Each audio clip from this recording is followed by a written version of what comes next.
Vision 2030, madini ni maisha na utajiri. Kwa majina naitwa Comrade Raymond John Matinda, ni katibu wa Jumuiya ya Wazazi Wilaya ya Tarime. Jumuiya ya Wazazi Wilaya ya Tarime tumejipambanua katika kuhakikisha tunakusanya, tunahifadhi kura za Daktari Samia Suluhu Hassan. Na utaratibu huo tumeuanza mahususi kuhakikisha heshima ya Daktari Samia Suluhu Hassan ndani ya wilaya ya Tarime inathibitishwa na Jumuiya ya Wazazi. Wazazi hatuna mjadala, wazazi Tarime hatuna mbadala. Kura za Daktari Samia Suluhu Hassan tumejipa jukumu la kukusanya na kuhifadhi. Matokeo atayaona kwenye sanduku 2025 Oktoba. Kwa nini tunaamua kufanya hivyo? Tunaamua kufanya hivyo kwa sababu Daktari Samia Suluhu Hassan amefanya mambo makubwa sana ndani ya wilaya yetu ya Tarime na mkoa mzima wa Mara na Tanzania nzima kwa ujumla.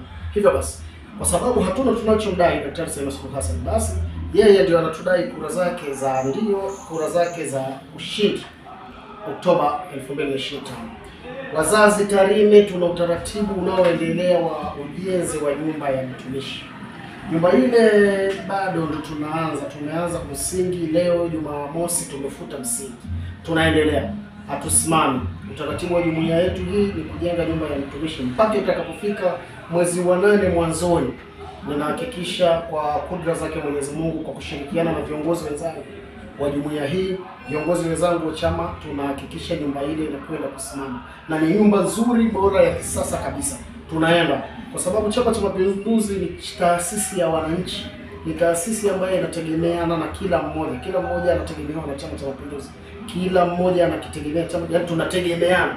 Hivyo basi tunahakikisha wadau na wanachama na wananchi wote tunajenga nyumba ya jumuiya ya wazazi na itafika pale ambapo inatakiwa kufika.